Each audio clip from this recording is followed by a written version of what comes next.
Mere moments ago, we had upon this very show one of our new best friends out of Hollywood, Hayden Panettiere. Wasn't she lovely? She's our new best friend. I was laughing at a bit of poetry. It didn't rhyme. It wasn't poetry in the strict... Almost. But she was lovely, and she was saying that what she does now to raise money to help with the cause of saving whales around the world is that she gets all the stuff that she gets for free, throws it on the internet, and people buy it. She was saying, I suggested maybe she could send Kylie some shoes, but her foot's too small. Kylie's got a Sasquatch. We're talking Sasquatch. I have a little foot. She has a tiny foot. Oh, yes. Just when you said my foot's much bigger than that. So she has a tiny foot. Yeah, a 5.5 or a 6. That's teeny tiny. I'm a 7, which is just tiny. Which is perfect. It's just teeny. There they are, right there. Oh, my red one. There are those Cinderella perfect feet. That's nothing. Dorothy, there. There's no place like that. Now, I said at that point to lovely Hayden that if the shoes don't fit Kylie, then I could wear them. Dee from New South Wales says, "Hi guys, love your show. I'm devastated to hear Larry has small feet. As you know what they say about guys with small feet." Dee, that was a joke. I wouldn't really have put... But what do they say about guys with small feet? I don't know, but I think it's funny. I should have read that one out, perhaps. Small feet?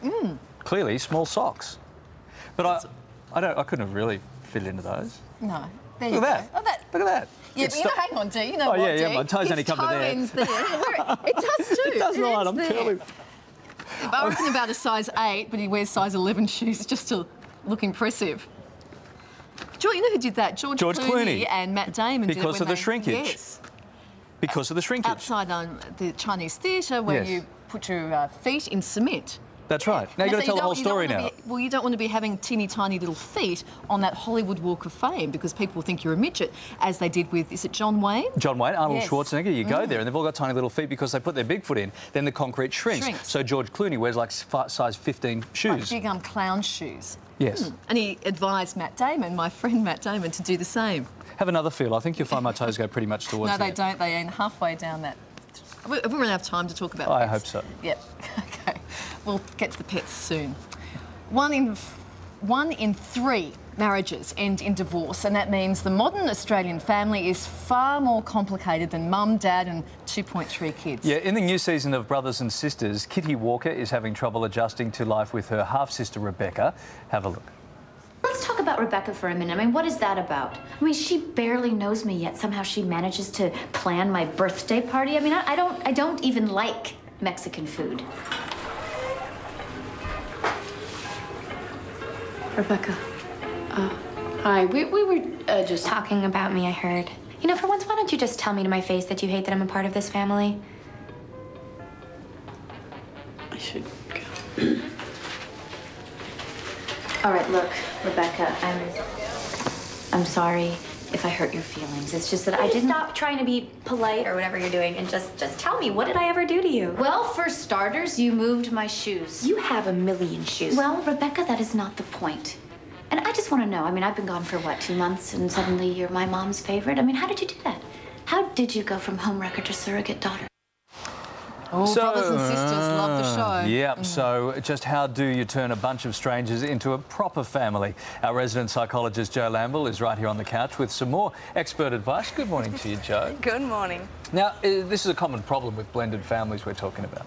Oh, yeah, look, it's hard enough for some brothers and sisters to get on together because of different personalities and jealousy and resentment. So when there's a blended family, it can be harder. And that's why any parent needs to realise that they chose to be with their partner. Their kids or their stepchildren did not choose. So they need to be very mindful of that. OK, so why does tension occur? Because on the outside you think, wouldn't it be great if everyone just got along? But it doesn't always happen, does it? Brady Bunch, yeah. Well, from a very young age, all kids compete for their parents' love and attention, approval. That, look at me, and by the way, when does that stop? Love to know that. But, you know, when you put families together, then you've got other competition there. And what happens is the biological child thinks that their parent should favour them.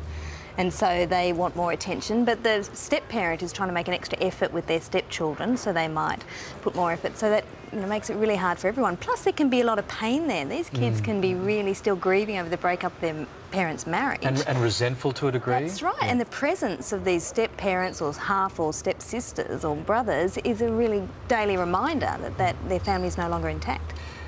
What would your advice be to people in this situation? Because it's happening every day of every week, right? What's the advice? Well, in that case, and if it was an adult you know, grown up children like that, what I would say to the person in Rebecca's position, don't try too hard. You know, give it time. You don't have to be close straight away. Just get to know each other and see if you've got more in common than just the gene pool.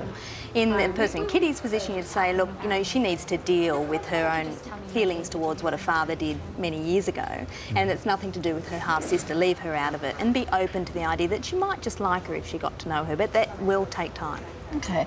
What about if the tension is between a step-parent, so like the new mum, and the step-child, you know, who she has inherited into a relationship?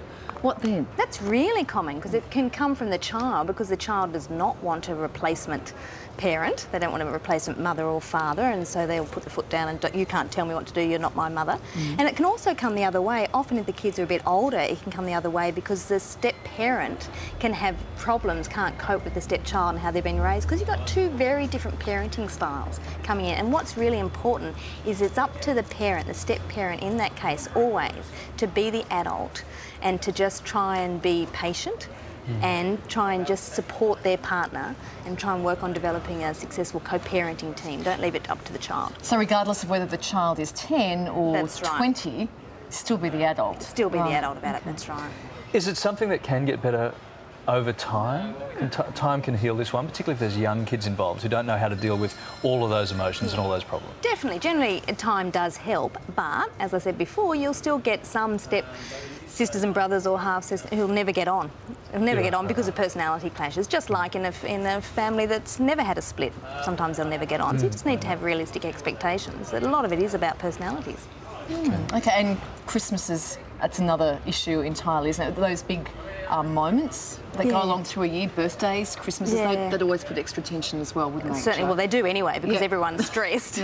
But sometimes those big events can make it easy because there's enough people to dilute it. It's interesting to find that adults often have just a harder time as kids. Little kids can often cope better. They can cope well with this sort of blended family if everybody focuses on what's best for the children. Adults sometimes don't cope because they think they know what's best for their parents, or if money's involved, if their parent remarries and money's involved. So again, that's really hard. You've got to always focus on... Difficult one to work through. It is. But give it time and have realistic expectations and be open. I just need quickly your advice on my co-host accusing me of wearing shoes 5 sizes too big for me. How do I deal with that? Because I'm... Oh, look, Larry, you've just got to, deal with that offset, okay? And I think it's more your issue than Kylie. I wouldn't take it out on Kylie, okay? Oh, I intend to. Jo, thank you. Good to see you. Joe. Okay, thanks, Joe. Thanks a lot. We'll see you soon. Hey, listen, if you have a question for Joe, all you got to do is visit yahoo7.com.au/morning and follow all the links. Easy as that.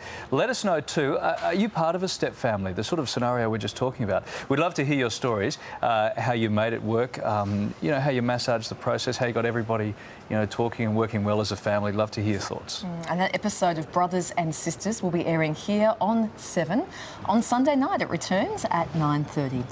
Well, in just a tick, we'll learn how to whip up a cheap dinner that also tastes great. First, though, Glenn's got some tips for making your family feel safe.